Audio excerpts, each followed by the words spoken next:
Welcome back to our video. Today we are predicting every single team in the AFC East, their season, as far as like what their players are going to do, their schedule, what the depth chart's looking like, coaching, if I feel that impacts kind of the talks we're going to have about these teams, and all that kind of stuff. So first off, if you are a Bills fan and you don't care about the Patriots, or at least what I have to say about them, I will have the timestamps for each team in a pinned comment in the description. So if you don't care about the Patriots or whatever team in here, you just skip to your team.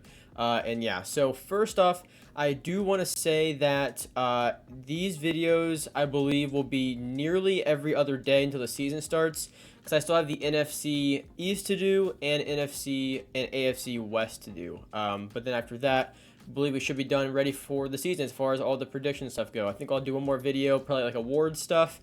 And other than that, we're ready to go for the season. So to jump right into it, the Patriots last year, as a quick recap, I would say it was a little disappointing offensively, because Mac Jones looked like he regressed. And again, I feel that is a lot of that was coaching, poor decision making, play calling, just really all around. You can tell Mac was frustrated. He didn't have the best weapons around him. It just seemed like the offense was completely dysfunctional. The one highlight being Ramondre Stevenson, who had a great year, and he was very impactful in both the rushing and receiving game. But the good news for the entire team last year was the defense. The defense was phenomenal. Matthew Judon, very good. And then Juwan Bentley, apparently the tackle leader for the team, and then Devin McCourty with those interceptions. But honestly, for a recap last year, like, I'm not going to spend too much time on it, because I do feel that it wasn't what you wanted, and honestly, there's not much else to talk about as far as that goes. Damian Harris did okay, but of course he's not on the team anymore. That's just Ramondre, and then also another running back who we'll also be talking about. But yeah, Jacoby Myers there, Parker's there. The Patriots have a lot of things to consider this year, so let's go to their depth chart and really kind of go over this real quick, at least for the offense first before we move to the defense. So Mac Jones, Ramondre Stevenson, Juju, Devontae Parker, Kendrick Bourne, Hunter Henry, and then of course Cole Strange, Trent Brown. A pretty solid offensive line. Let's start with Mac Jones. So Mac Jones last year, actually no, let's go back 2 years. Rookie year, very solid, very respectable year. They got stomped by the Bills in the playoffs, but I mean, that was kind of expected, and honestly, for a rookie quarterback to take them there in that first year, it was a great sign. And then last year, it's like you were hoping it would kind of keep trending upward, or at least replicate something similar, and it just wasn't. It wasn't like that at all. It was pretty tough at times. So I do think last year, it does fall on Mac. Mac did make bad decisions. He threw the ball where he shouldn't a lot of times, and it was just poorly ran. But another huge part of that was the coaching. So when I say that, I do put some of that on Mac, but just know I put a large part of that on coaching as well. I'm not just blaming Mac. He has to perform his best, and he didn't. But again, I think he wasn't totally able to because of the coaching issues. Stevenson, I already kind of mentioned him.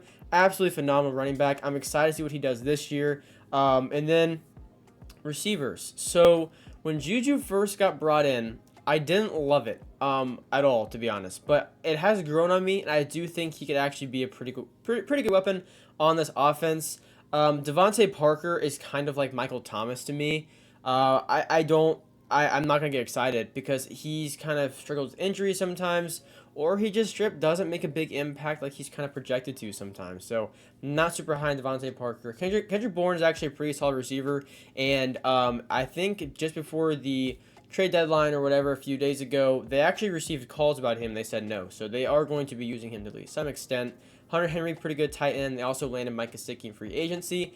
And then Tyquan Thornton, who was a very fast receiver, and I think it was said was going to have a fairly decent role in offense, is already on IR, which is really tough. And then let's talk about Zeke. So, actually, before we get to Zeke, I guess this kind of depends on Zeke too. I mean, just hear me out here. So, let's talk about receivers again real quick.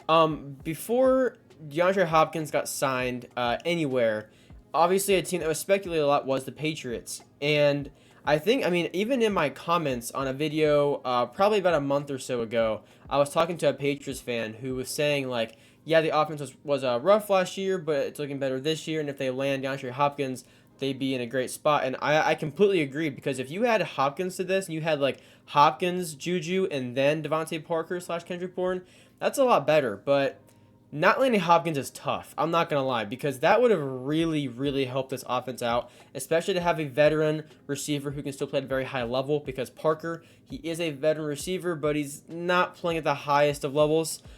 So that is tough. And then that takes us to Zeke. Zeke was another person that was a free agent for a while who was speculated on a few different teams. The Patriots end up signing him. And I don't love it. I'm not gonna lie. I don't love it. I think Zeke is a solid running back and he's gonna help them out. But as far as like what you really needed, I don't feel like that was running back. They traded away Pierre Strong a few weeks ago, or a few days ago, week ago, to the Browns. Like that was another running back they had. You lose Damian Harris to the Bills. You know, like okay, that's fine. But like, I don't know. I don't love Zeke. I think it's a fine signing, but I really think receivers should have been prioritized a bit more, in my opinion. But other than that, you also get Matt Corral for backup quarterback from the Panthers that they just cut off waivers. I think Matt Corral has a lot of potential. He honestly just hasn't had a chance because he got very unlucky, to be honest. I mean, he got drafted to a team where it was very possible he would see the field last year, and then he gets hurt the entire season. He's out for the entire year, and he would have had plenty of opportunities to actually get in. So very unlucky there. If Mac Jones does continue to regress or struggle and Matt Corral gets in, I'd be very interested to see what he does while he's in because he, again, hasn't really got to prove anything as of right now. But that's how the Patriots offense is looking. As far as Kayshawn, I don't even know how you say his last name. Yeah, I honestly don't know how you say that his last name. But he was, I think, struggling in camp and then played pretty well in preseason. Actually had a touchdown, I believe, so maybe he sees the field a bit more. I'm not really sure. But we will return to this offense. Just keep that in mind. But I want to move to the defense real quick because this is a fantastic defense, and I have really given them props all offseason long. Last year was such a good year for this defense, especially Matthew Judon, who continues to go so, like, under the radar, I guess, as far as the media goes. He doesn't get talked about very much. This guy plays at a very high level. He's a very, very good player. But, of course, him, Jerome Bentley, who led the team in tackles, I believe, and then also Kyle Duggar, who is very solid.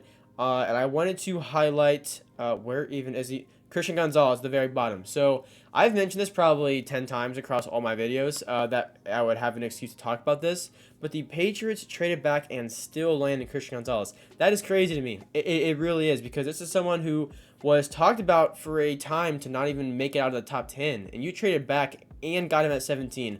That's a big pick. It's a pick that is going to give you a day one starter with him. And I'm really interested to see how he fits into this defense because he's a great young player. To be honest with you, though, I'm not going to spend a lot of time on the Patriots defense because I love it, honestly. I think it's really good. I don't see it declining this year. I really do think it's going to be quite good. So, again, ton of props there. We will talk about it a bit more in a little bit. But I want to go back up to the offense here because I feel like this is the big focus because this is the big question mark for the Patriots this year. Looking at this offense on paper, it's not the worst you've ever seen. At least, maybe it's worse you guys have seen. At least not the worst I've ever seen. Hopefully you guys have seen worse because this isn't that bad. It's not great, but it's not that bad. I will say, though, I do think play calling is going to decide what really happens here because that was a huge issue last year. It was horrible play calling and just horrible offense all around. No one was on the same page. It seemed like everybody was so uncomfortable. So I want to see how that changes this year. I think it's definitely possible. I would have loved for DeAndre Hopkins to be in this offense. It would have really changed the dynamic of things. I think Zeke gives you another solid running back, but not really anything more than that at this stage of his career. I do think receivers should have been prioritized a bit more. But again, Juju really grew on me on this team. So you do have a solid wide receiver group, but I think it depends a lot on what this kind of coaching really does from here. But let's go to the schedule because this is what is really going to be holding the Patriots back. And not just the Patriots, but this entire division. Because here's the thing. There is not a bad team in the AFC East. They are all quite good. But the issue with that is you play each other twice a year. So a really good team like the Patriots, they could go, and have a significant amount of losses and not be a bad team, but just their competition is so high that, it results in losses because they can't win every game and they are going to play some very, very good teams. So if you look at this schedule, this is a brutal schedule. Okay, so let's just talk about division first off. You have the Bills twice, the Dolphins twice, and the Jets twice. That's already really tough. But even out of divisional games, you have the Eagles, you have the Cowboys, you have the Giants are tough, you have the Steelers, and the Chiefs, and the Broncos.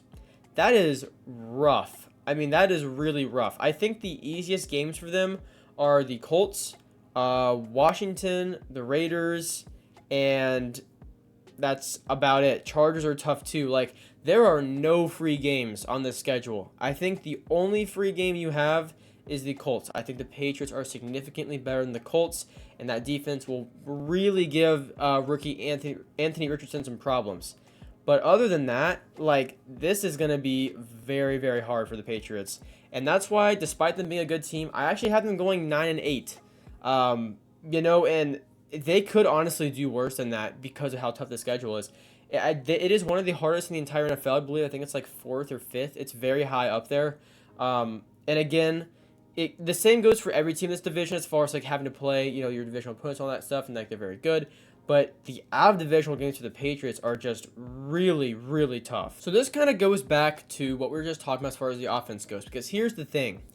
Like I said, you want to see a change in play calling. You want to see a change in the offense, at least the way it's ran. Even if they don't have the best players, to at least look more fluid, and for everyone to at least look more comfortable in their respective roles.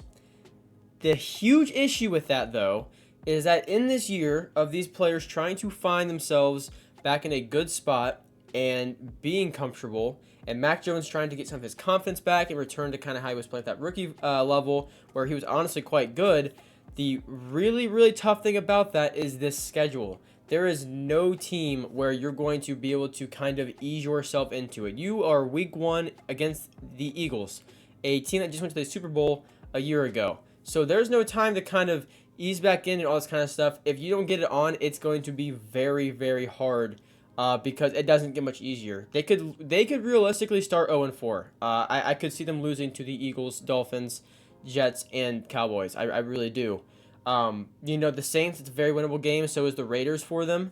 But, I mean, you don't have a lot of time here to kind of get things back on track. That really, for the Patriots, needs to be an offseason thing. And they need to come into this ready to go and ready to play because there are no free games on this. And it's really crazy because, it's been a thing that's been said the whole offseason about how tough the schedule is. But until you really look at it and you see these teams and you see just how good those respective teams are, all on one schedule, like, it's tough, man. It's really tough, especially out of divisional. I was really surprised to see that because usually, it's like, divisional games are tough, especially for like already competitive divisions. But, the out of divisional games, like those could be somewhat winnable, and the Patriots really don't have a lot of winnable games on here. So the flip side of that, though, is that the Patriots do come out firing, and they did change a whole lot over the offseason. Bill O'Brien has come in and revamped the offense. Everybody feels more comfortable. Everybody has a very solid role that they can do at a high level. And they come out and they win. They open up and they go 2-2, or they go 3-1. I don't see 4-0, but 2-2 or 3-1 is definitely possible. If you come out like that, that changes a whole lot because suddenly all those games that seemed really tough looking at it on paper aren't that tough because then you're on that level. So that's the big focus for me, is seeing how the Patriots open up their season, because if they open up flat, it's going to be really hard to turn it on and start winning some of these games because it is just an uphill climb. It really doesn't get much easier the entire season for them. Guys, overall for the Patriots, it's really going to depend how much this team has changed over the past year. Because if they play like how they did last year, they're going to get stomped and it's going to be a long season. But lucky for them, they should hopefully have much better coaching. They do have solid players on this roster capable of winning games. But you just got to see it all come together. That's the big question. So I do end off each team segment with making 3 bold predictions or 3 things I want to see from each player. And the first one has to be Mac Jones. At least for me. So Mac Jones had 2,997 passing yards that year. I think that was my water bottle. I'm not sure what that popping noise was. Mac Jones had 2,997 passing yards. What is that? Mac Jones had 2,997 passing yards. He had 14 touchdowns and 11 interceptions last year. I don't really care about yards for him. I mean, obviously it needs to be better than that, but it needs to be less turnovers and more touchdowns. As simple as that. He has to take care of the ball and take care of the ball. Honestly, he could have only 3 more touchdowns, but if he had like 4 less interceptions, that'd be huge because you have to make a habit of taking care of the ball. You can't give the ball away 11 times and the offense already struggling. So I want Mac Jones to get 20 touchdowns and no more than 10 interceptions. That's only 1 less than last year, and hopefully he's improved a bit to where he can up those touchdowns and slightly decrease those interceptions. But it's going to be a tough year for the Patriots. It definitely will. Ramondre Stevenson, let's see, last year, so he had around 1,500 all-purpose yards last year. I'm going to say the same thing, honestly. I mean, I think it's definitely possible. Wouldn't see why he couldn't get that, to be honest. There's like a hair somewhere on. I'm not sure why he wouldn't be able to get that, to be honest. So I think that's probably my thing for him. Just keep playing at that level. 1,500 all-purpose yards for Ramondre Stevenson. In defense, I gotta do Christian Gonzalez. I've talked about him a lot, how much I like him as a prospect. 4 interceptions led the team last year. We'll just say like, should we say 3 or 2 from Gonzalez? I don't want to jump too high. I'm gonna say just 2 interceptions from Christian Gonzalez, but a good amount of tackles, a good amount of passes defended, all that kind of stuff. So I want to see that from him. I think that'd be huge for the Patriots because they have a great defense, but it can only get better, to be honest. You bring Gonzalez, I don't see him bring the defense down, so I want to see a big impact from him on year 1. But that's really what I'll leave the Patriots at. It's going to really, really depend on the changes because they're in a tough division and a really brutal schedule. But yeah, it should make for some really fun games this year. Super excited for the season, but that is going to do for the Patriots team. So over to the next team to cover, I guess. All right, guys, and the next team is the Bills. And man, this is going to be a fun one to talk about. So I have said this before. Over the course of last year, I don't think any team's narrative changed as much as the Bills did. They opened the season as like the Super Bowl favorite. They stomped the Rams, who were the defending Super Bowl champions. And it was like, yep, this is it. The Bills, this is their year. They look unstoppable. And Josh Allen ended the year leading the league in interceptions, I believe, or at least very close to it. Maybe not number 1, but very close to it. And it was just weird to watch everything go from the Bills are all this and all this to like, oh, the Bills are, not that great, or at least not that they're not that great, but like the Bills are overrated, and then they get stomped by the Bengals at home in the playoffs. And a lot does go into that, like how their injuries really piled up on them. That was a huge thing. The Dolphins were a bigger threat than I feel like maybe were thought because Tua really surprised people. And of course, he went down the injuries and all that stuff. Either way, though, crazy stuff going on. And it's really just nuts how the Bills' narrative kind of changed. But here's the thing, what I will say. Looking over this, I do think the offense is in a different spot. I wouldn't say better. I would say probably on the same level, but it is in a different spot. And honestly, I'm not going to recap much of last year because I want to jump right into it for the Bills, to be honest. So let's go to this depth chart because I want to talk about a few things here. So Josh Allen, James Cook, Stephon Diggs, Gabe Davis, Khalil Shakir, Dawson Knox, and then Reggie Gilliam, and then the offensive line. Here's the thing. Josh Allen kind of speaks for himself. I will kind of go back to him in a minute. But James Cook is someone I want to talk about. James Cook is a player that over the course of this offseason and me doing videos and talking about this and talking about that, I don't know how I feel about him, to be honest. And I don't mean that in a bad way. I mean like I'm stuck in between. Like I'm going back and forth. Like sometimes I think, oh, he's going to be really good. Other times I'm like, maybe it's just his, last name that's kind of bumping him up more in the media because he's Dalvin Cook's brother. And I go back and forth. But honestly, I think he fits the offense better than Damian Harris does. And I do like James Cook. I've been back and forth, but I do think James Cook will be a good running back for them this year. Stephon Diggs, again, pretty self-explanatory. Everybody knows who he is. Gabe Davis, who, I'm going to be honest, I think I've heard Bills fans say he's not the most consistent receiver in the world. So I'm not sure if the majority of Bills fans would agree with that or what, but that's just kind of like what I've heard.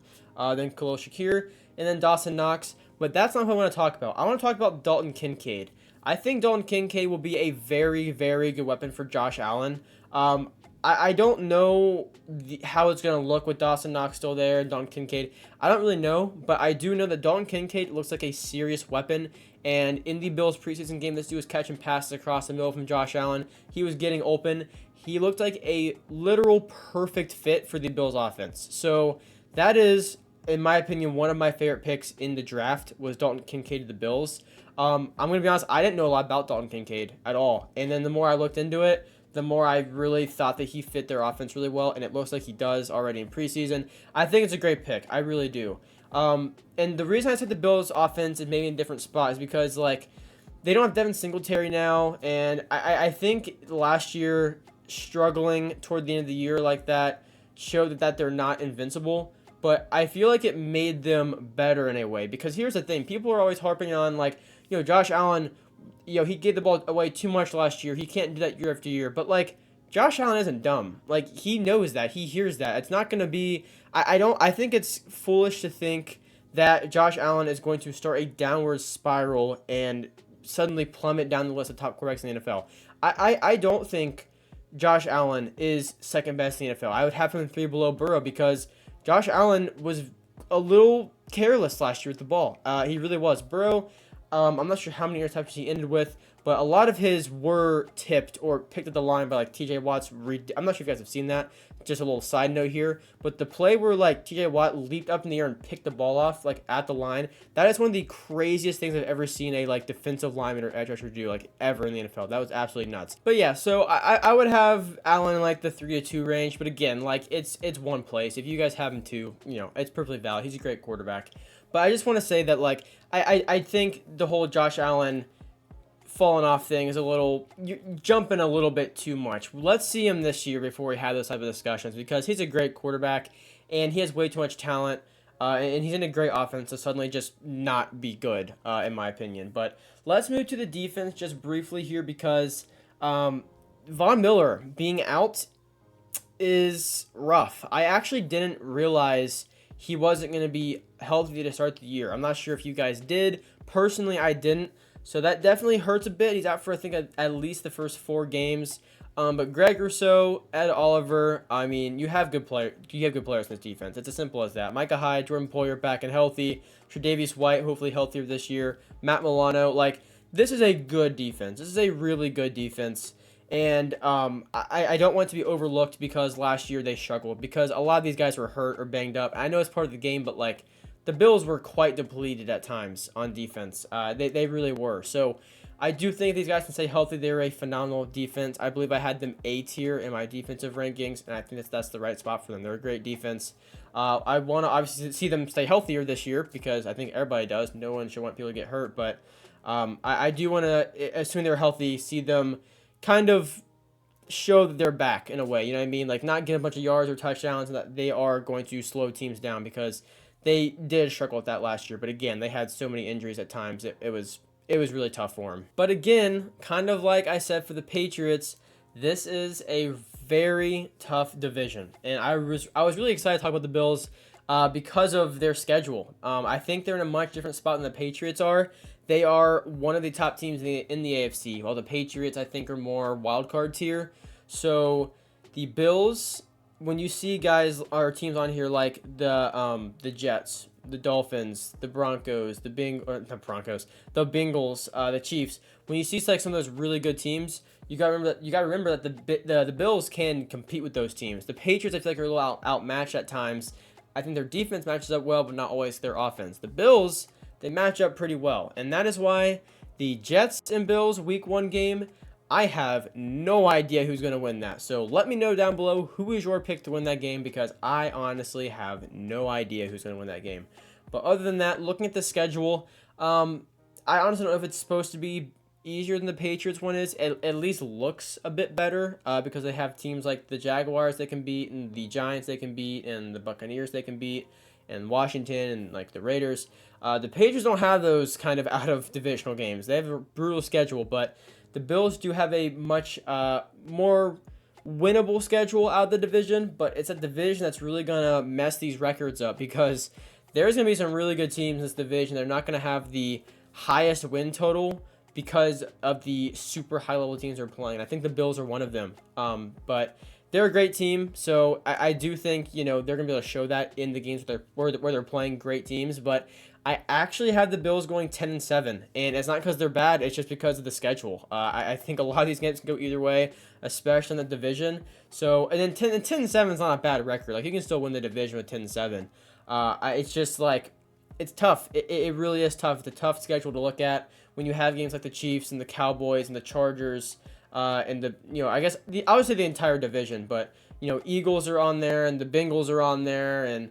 I mean, it's a really tough schedule. It really is. So it's going to have to be shown just how good the Bills are, because to win some of these games, you're going to have to be great. That's just how the AFC is right now. If you're going to win games and be at the top of the division or the conference, then you have to be very, very good, because this is probably, at least in my lifetime, the most stacked I've ever seen in the AFC. It's just really insane how good some of these teams are that just aren't going to make the playoffs because there's just not enough seeds, and that's just going to be the way it works out. Now let's go back to the Bills kind of depth chart here, because I do want to just show this a bit more, because I did linger on it a bit more for the Patriots, and I do want to talk over it again in the sense of that running back room, because Nyheim Hines, I think, was going to have a pretty decent role in this offense. He's a pretty good pass catcher out of the backfield. So that's why, personally, because I want to kind of elaborate on this, I think James Cook fits that role a bit more. And I think it's going to help the Bills beat those really high-powered teams because, the Bills are pretty pass-heavy. When you have running backs like James Cook or Hines, who's unfortunately hurt, that can really catch and make plays out of the backfield, it's going to be, for one, huge, for your offense. But one, just another threat out of the backfield. It's going to open the field up more. And it's going to be a big thing that they're going to rely on. And that's why I just feel like Damian Harris will be good, hand the ball off, but I don't think he can make as big of an impact as James Cook can. I think James Cook's ceiling is a bit higher, and he's a better fit for the offense. And that's really what eventually kind of leaned me to kind of side with James Cook more than Harris, because I was so back and forth on either one of them or just Cook in general. But Stephon Diggs, we know what to expect from him. I know it's kind of speculated if he wants out or if he's unhappy, and honestly, I'm not going to play into that too much unless it is literally announced that he either wants out or makes a public statement saying he doesn't want to be there or something. I'm not going to read too much into it, because I feel like a week before the season is when I'm filming this video. I'm not going to harp on the fact that maybe he wants out or maybe he's unhappy. I feel like it's just pointless. So Stephon Diggs is a good receiver, and he's going to be huge for that team again. Gabe Davis is just a big play guy, and I did mention how I think he seems a little inconsistent as far as just his impact just throughout the season, game after game after game. He can make big plays, but sometimes not much more than that. And honestly, I think Dalton Kincaid, to talk about him again, is going to be a huge weapon for them, just in a Travis Kelce sense, but not like maybe not, okay, well, for one, not impact, because Kelce is the best tight end in the league, but in more like the offensive scheme of kind of getting him open and using him that way, because Kincaid is a great pass catcher, and he seemed to be very comfortable catching passes across the middle in preseason and things like that. So I'm really excited to see how this whole offense comes together, because yeah, it looks different than maybe a couple of years ago and things like that, but I don't think that's really in a bad way, in my opinion. I think the Bills' offense honestly looks pretty exciting, and I'm excited to see how they bounce back, because Josh Allen is a good quarterback, and he's obviously heard the outside noise, and he gave the ball away too many times. And I think even without the outside noise, it doesn't matter. He knows that he can't give the ball away as many times as he did last year, and he's going to have to play better if he wants to win a Super Bowl. It's really as simple as that. You're not going to win a Super Bowl playing like you did last year, a little careless like that. I'm not trying to rip on him, but I think it was shown in the games, if you just watch the game, is that he was a little risky with the ball sometimes. He needs to be a bit more careful with it. But again, even if you disagree with that, Josh Allen came up short last year, and it's really as simple as that. And a good quarterback like Josh Allen is not going to settle for that. So he's going to be back, he's going to bounce back, and he's going to play at a higher level than he did last year, because if it's not enough to win a Super Bowl, then it's not enough. And I think that that's kind of how Josh Allen sees it himself, because he's just one of those competitors, and majority of the NFL players are. That's what they're there to do, is win the Super Bowl. But especially one like Josh Allen that has this Super Bowl window available, where you have to make make it worth it. I mean, take the opportunity, because the AFC is so stacked, it's really not going to go anywhere. Teams are only going to be getting better. Teams like the Steelers that have been getting better and better, like 2 more years, maybe they're a Super Bowl threat. You know what I mean? Like, things are going to change quick. So if it's a Super Bowl window open, then they need to take advantage, because it's open right now. But like, if they do wait too long, I do think it's going to close. The division's already very tough. So it's going to be a big year for the Bills to show what they're going to do, because I think people have kind of started to hate on them. And honestly, some of it's warranted, because I feel like maybe they were a little overrated as far as, we'll say overrated with what they had last year, because they were so injured. I think they were being overrated despite the guys they had out. But I think now that they're back, they are capable of being a very good team this year. It's just a very, very tough division. So let's finish this kind of team segment out here with the 3 predictions and all that kind of stuff. So Dalton Kincaid, I want to see have, we'll say 450 receiving yards. Maybe that's too much, but I see him making a huge impact, to be honest. I really do. And if not this year, then definitely next year. They didn't draft this guy to sit behind Dawson Knox for the next 3 years or just to block. I mean, he's going to be a pass catcher. He's going to make plays. So that's where I see Dalton Kincaid. Josh Allen, honestly, like, I mean, last year he had 4,283 yards, 35 touchdowns to 14 interceptions. Like, I don't know what to really predict that. So we'll just say, however many touchdowns he has, we'll say like less than half of those are interceptions. That'd be a good improvement on kind of keeping those turnovers down. He already had that last year, but again, 14 is still a little high, at least in my opinion. So at least for someone as good as Josh Allen, that should have less than that. We'll say that. So we'll do that, and then I guess you could say defensively, we could choose some. I mean, I don't know. Also, if you guys have any kind of prediction like this, again, let me know down below what you want to see from some of these guys. We could say Tre'Davious White bouncing back a little bit. You know, he's come with that ACL tear last year and didn't have the biggest year. So we can say, you know, Tre'Davious White, I mean, not even any stats, just kind of a little bit of a bounce back year for him. I'll kind of leave that one up in the air, but I guess I'll go Tre'Davious White. If you guys have any for any of the teams I talk about in this video, be sure to comment them down below. I want to hear your guys' thoughts on these teams and these players and everything like that. Because, again, season is less than a week away. So, you know, the hype's building, and I got to kind of get these final predictions in before the season starts. So, that's going to do it for the Bills, and over to the next team. All right, guys, and the next team is the Dolphins. Now, Dolphins had a crazy year last year as far as Tua really stepping into the offense and taking control, having two very fast receivers, and just being able to showcase that. It was just all around. It was a really fun year for the Dolphins, except for Tua's concussions. Other than that, it was really exciting to see what this team could do. But Tua's health really, you know, became a talking point, we'll say, and we'll talk more about that as well. But as far as last year goes, other than Tua, rushing, Raheem Mostert was their leading rusher. Jeff Wilson also on there as well. Chase Edmonds was there, but he's now, I believe, off the team. I can't remember where he is, but he's somewhere else. And then receiving, Tyreek Hill, Jalen Waddle, both had phenomenal years. And then Trent Sherfield, I believe he's not on the team anymore, though, if I'm not mistaken. Mike Gesicki had a solid year as well, but he's also gone. But again, Dolphins, I do have a lot of things to talk about for the Dolphins. So overall, though, last year you saw a lot of good things that maybe you weren't expecting to see, especially competing with the Bills in that division, where at the beginning of the year it was a little questionable how Tua was going to look. And then when healthy, it was very clear that he was a great quarterback and perfect for that offense. Mike McDaniel, you know, came in, had some great plays drawn up, and he did a good job as well. So, yeah, Dolphins, let's get into this year, though, for them. So, starting with Tua, again, actually, let's come back to Tua. Sorry, but next to Raheem Mostert, Tyreek Hill, Jalen Waddle, Cedric Wilson, and then Durham Smith. I'm not really sure how to say that, to be honest. But yeah, so that's what the offense is looking like as of right now. But let's go back up to Tua. Now, Tua's, I guess, okay, so whenever I do prediction like this for teams and everything, I always, of course, predict it as if everyone stays healthy. Because I'm not going to predict him for someone to get hurt and then, you know, just very, very dumb way of doing it. But if someone does have a history with injuries enough to where it's notable to talk about, kind of like Kadarius Toney, then I will.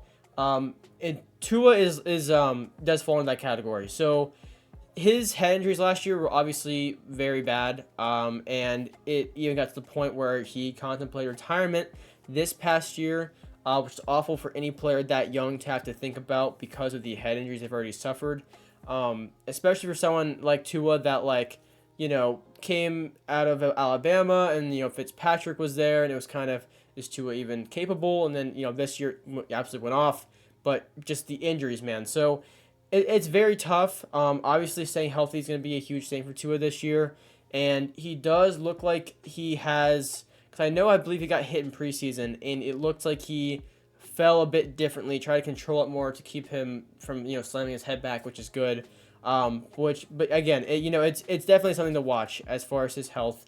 And then I believe his name is, I always say it wrong, but I think it's Devon Achane. the third string running back right there. He's the rookie, supposed to be very, very fast. He looked good in preseason, but I believe he got hurt like a hamstring or something. I don't know what his status is for week 1 next week. So I'm not sure if that's been announced or how that kind of looks. But again, he has a lot of potential. And then Tyreek Hill and Jalen Waddle. I mean, this was such a fun wide receiver duo to watch. I mean, when just watching Tyreek Hill and that speed play is so much fun to watch. But then Jalen Waddle, who himself is very, very fast. Like, them both of them together, so much fun. I love watching the Dolphins offense. I really do. And it's just when they're all, kind of on the same page, everything's flowing, like in those type of games, like, I can't, okay, well, I guess now, okay, like the Ravens, that comeback game, like, that was just unbelievable football. And I think that's just kind of the peak of this offense, and it's so great to great to see there. Let's come down from the offense though and take a look at the defense. So, I'm trying to think of where to start here, but let's start with Bradley Chubb. Actually, Bradley Chubb was someone that got midway through last year. I absolutely loved the pickup, and I made a video on it at the time. I thought it was a great move for him, and I think it still is a great move for him. I think the Broncos were like not great last year, but their defense was really good, and I think they could honestly afford to lose Bradley Chubb, and the Dolphins needed an extra piece in that defense. So I think it worked out really well. And then also Jalen Phillips, Christian Wilkins. Although I saw someone, I can't remember who, but someone said that they should maybe trade him. So honestly, not big into Dolphins trade talk stuff. So I'm gonna stay out of that one. I don't know what to make of that. Just something I think I heard. But other than that, though, Jerome Baker, Javon Holland, and then Xavier Howard. And the reason I say that is because I was really looking forward to seeing him and Jalen Ramsey. I mean, is he even on here anywhere, or is he just not even listed because he's hurt for so long? Well, either way, I was so excited to see, like, Xavier Howard and Jalen Ramsey, both in the secondary, kind of like cornerback duo. And then Ramsey gets hurt until December, which is just so tough because it would have really taken that secondary to the next level. I think that's something that they really needed because the AFC is just filled with those high-powered offense, like the Chiefs, like the Bengals, like the Bills in their own division. Like, I mean, there are a lot of teams like that, and honestly, it's very disappointing because I was excited to see it. I mean, he's still going to be back, but I want an entire season of that because, I'm greedy, I guess, but I don't know. It does kind of suck to see that. But again, the Dolphins, if Tua can stay healthy and this team can play like how they play when Tua is, healthy, like they are an incredibly good team. And let's look at the schedule here. So the Dolphins schedule, I would say, is also, it's not easy, but it is similar to the Bills rather than the Patriots. The Patriots just don't catch a break on their schedule, to be honest with you. They play the one, I can't remember what team it was, it's like the freebie form. I guess the Colts, and then the rest are like really, really tough. On this one, though, the Dolphins, they play the Panthers. They can definitely beat the Panthers. They can beat the Raiders. They can beat the Giants. They can beat the Commanders. They can beat the Raiders. So, or even the Titans. They have those winnable games on there. But the Patriots, man, just thinking back to that, the first time I covered here, it's just, man, that's a brutal schedule. But Dolphins, still, same thing goes for all these teams. It's a very, very tough division. You're going to have to really make every game count because you got to hope you can kind of split with, the Bills and the Jets. I mean, sweeping the Patriots would be huge, but that's a really good defense that can really slow down your offense. So, again, that's kind of up in the air, too. But, guys, for my record prediction for the Dolphins, this might be a bit of a surprise, but I'm going to say 11-6, which is a one game ahead of the Bills, I think I've already talked about, and then we haven't gotten to the, who have I not talked about yet? The Jets. But yeah, so I'll let you guys, continue watching to see if that's the front of the division for me, because I'll say my full standings at the very end. But I do have them a game ahead the Bills, really because I see more winnable games here for the Dolphins, kind of like the Titans, Washington, Raiders, Panthers, kind of like I've already named. Again, division is very, very tough, but I think the Dolphins can start out pretty strong. I think they can beat the Chargers. The Patriots is definitely winnable. I think the Broncos is definitely winnable.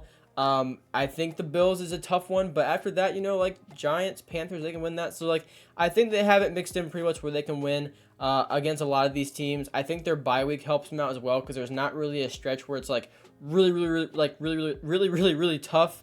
I think the bye week kind of separates things pretty well for them, to be honest. So, I think it's a very not winnable schedule. I'm not going to say that. It's not easy by any means.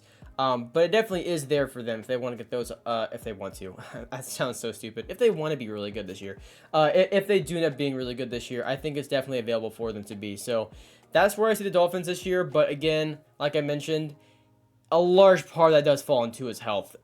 Because let's go back to the depth chart here. If Tua gets hurt for like 4 or 5 weeks, you got Mike White. So yeah, Mike White was fine, I guess, for the Jets, but nothing more than that. So Tua needs to stay healthy because they don't even have like an overpowered running game if the quarterback struggles. I mean, Tua has to stay healthy, but just also because like who wants to see a really good quarterback, like a really good young quarterback retire before he even reaches his potential because of head injuries? That just sucks. Like no one wants to see that. So I do hope he can stay healthy. But other than that, man, I like the Dolphins a lot this year. I really do. I don't see them going anywhere. I love the offense, and I do think they are capable of winning this very tough division. So, guys, for the kind of predictions and stuff like that, I gotta do one for Tua. I'm going to say 4,000 passing yards for him. If Tua can stay healthy, I don't think it's that big of a expectation, to be honest. I think he can honestly shatter that with how good this offense is. He got 3,500, and I can't remember how many games he missed. So I think it's definitely possible for him. So we'll say 4,000 passing yards for Tua. We'll say 1,600 for Tyreek, and then we'll say like 1,500 for Jalen Waddle because last year it was what? It was 1,700 to 1,300. So a little less for Tyreek Hill, but a little bit more for Jalen Waddle. I think it could be a bit more balanced like that this year. And those will be my predictions. If Ramsey didn't get hurt, I would have done one for him and like Xavier and Howard's like a duo thing. So it kind of wrecked my plans there, which kind of sucks. But we'll go with the wide receiver duo and Tua. But honestly, that's going to do it for the Dolphins section because I don't have a whole lot else I want to talk about. I think it comes down to Tua's health. Otherwise, this is a really good football team, and they are capable of winning one of the better divisions in all of football. But yeah, so on to the fourth and final team. All right, guys, and finally we have the Jets, who are one of the most hyped up teams going into this NFL season. And it's kind of funny seeing the team leaders and seeing Zach Wilson up there because, yikes. But let's just jump into last year. So this was a team that looked like, I'm not sure if I've ever seen a team where it was so clear that their quarterback was holding them back as much as the Jets were last year. Like, the weapons they had, and then Zach Wilson would just play terrible. Like, just so bad. Mike White was not much better. I mean, he wasn't expected to be just a backup, but the Jets were just like, they were good, but man, they should have been better. What they did, honestly, despite their quarterback situation, was honestly really impressive. The way that defense was able to win them games when the offense couldn't move the ball, thanks to Zach Wilson. Last year, he had 1,688 passing yards, 6 touchdowns to 7 interceptions. Not gonna say anything about that. You guys can read. You guys know football, so yeah. Breece Hall, really unfortunate when he tore his ACL last year. He was really playing well. We'll talk more about him in just a moment. And then receiving-wise, Garrett Wilson, Offensive Rookie of the Year, played fantastic considering, again, Zach Wilson and Mike White were his quarterbacks. Other than that, they have Tyler Conklin up there, Corey Davis, who actually just retired unexpectedly.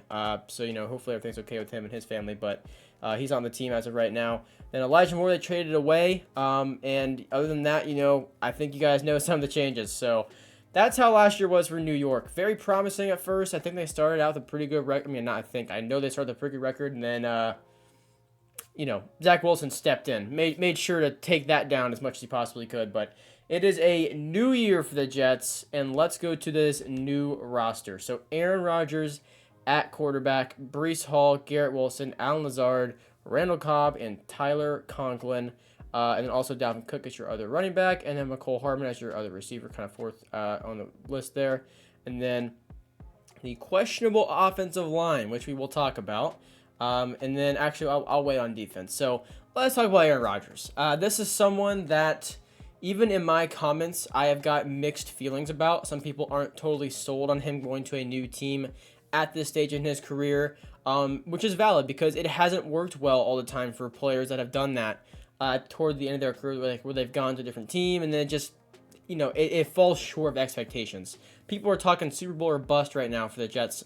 Some people are. So the expectations are high. And I think, it's comparable in the sense to Russell Wilson to the Broncos because it's a great quarterback going from his franchise team to a new team. not comparable in the sense of where they are in their careers. Like Aaron Rodgers just won 2 MVPs a few years ago. Russell Wilson did not do that. So let's not talk like it's the exact same thing, because it's not. It is in the sense that the franchise guy is leaving, but like player wise, it's not the same thing. Two different spots in their careers for sure. And then Breece Hall, I want to talk about this. He is a phenomenal running back, and it was really unfortunate he got hurt last year. And they get Dalvin Cook, and it's a great move. Like, I mean, if you're trying to win Super Bowl, this is a great move. But I do feel for Breece Hall, because like he's a great running back, you know what I mean? And he's very capable of being a running back on a Super Bowl offense. I get it though, he's coming from 20 ACL, Dalvin Cook like 1 year deal and all that kind of stuff. But I do feel like I just feel bad for him, because had he not torn his ACL, I feel like you don't need to get Dalvin Cook. Breece Hall is very capable, and I feel like he deserves that role, to be honest. But still, you get Dalvin Cook. It's a great pickup. He's going to provide you some very big plays. And yeah, I love that pickup for him. I feel bad for Breece Hall. Garrett Wilson, Offensive Rookie of the Year last year. I mean, he is one of the more hyped up receivers entering this year because of that Aaron Rodgers connection with him. Allen Lazard comes over with Rodgers from Green Bay. He's a very solid wide receiver number 2. And then Randall Cobb, who's been in the league since, Super Bowl 4 or something. So that's cool. He has a connection with Aaron Rodgers. McCole Hardman, very, very, very fast. I'm sure he'll make a few plays for him this year. And then Tyler Conklin at tight end. This is a very good offense. Don't get me wrong, because I know I said the whole, questionable Aaron Rodgers thing. This is a very good offense. Regardless of quarterback, the rest of this offense is quite good, except offensive line. Offensive line has actually looked a little shaky, and people have talked about this. If Rodgers can operate under an offensive line as kind of, up in the air as this Jets offensive line is. I actually seen clips from the Hard Knocks, which focus on the Jets this year, of the joint practice with the Panthers and Jets. Before the Jets shut the Panthers like 27-0. Before all that, when they were at their joint practice, where Rodgers was kind of yelling at his offensive line because Brian Burns was getting through there like very consistently and pressuring him. So, and I love Brian Burns, but he's not the best pass rusher that they will face this year. He's a very good pass rusher. I'm not going to hate on my own team. I'm not going to hate Brian Burns. He's a great player, but he's not the best pass rusher they're going to face this year. So, just something to note there. If they have a very good D-line, they might be getting a Rodgers this year. It's going to be something to watch. It's definitely a valid concern.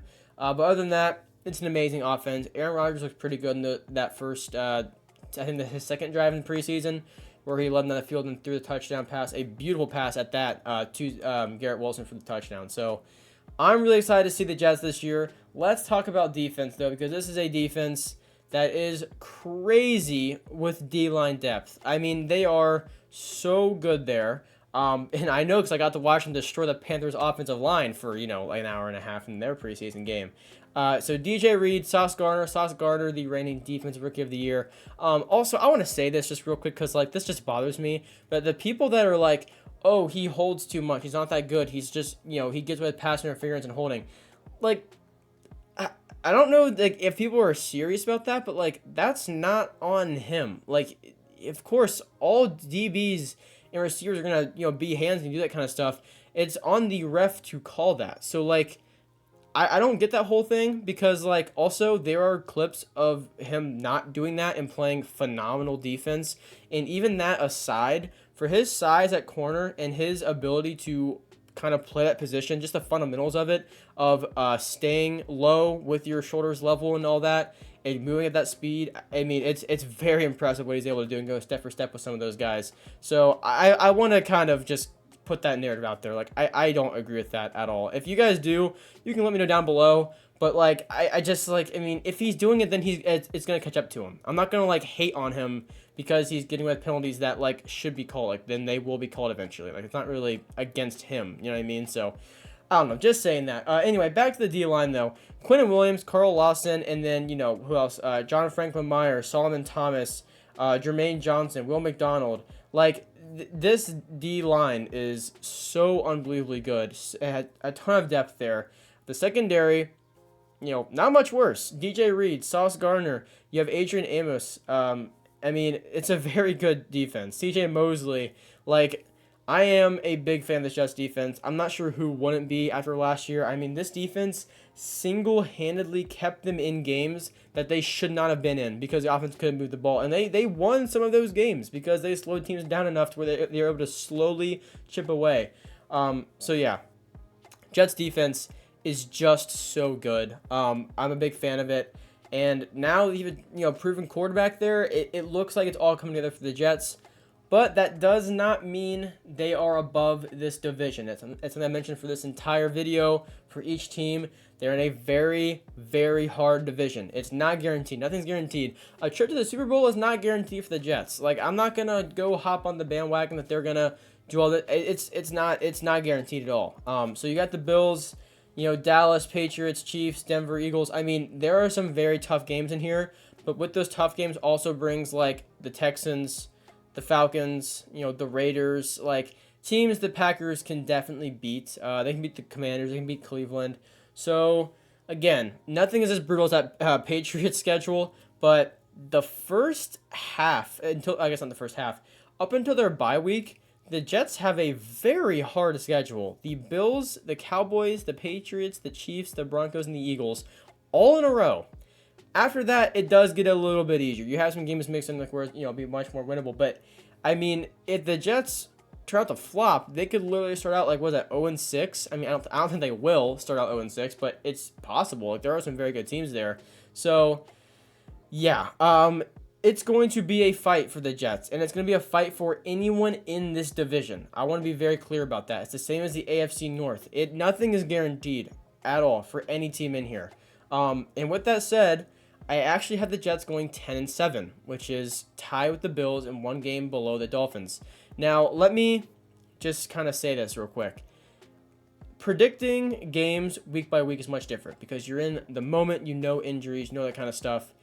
Me predicting December 17th from September 1st right now, the time of recording this, like I have no idea what that's going to look like. So, again, just for context, a season-long prediction, it is... just take that with a grain of salt, basically. I'm basically saying I see the Dolphins finishing one game ahead of the Bills and the Jets. So, yes, I'm not saying the Jets win the division, but I'm just saying, like, even if it's not like the exact same record, that's just kind of how I see it. One game better, one game whatever. And that's because I'm just so kind of high on the Dolphins. I mean, what Tua can do when he's healthy, what that entire team can do when they're healthy, they're a tough team to beat.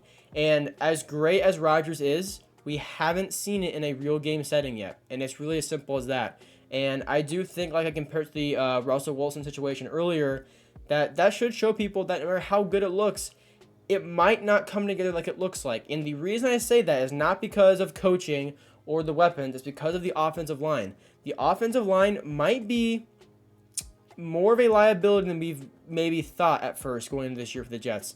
When you look at this, you have to play the Patriots D-line, which is a very good defensive line.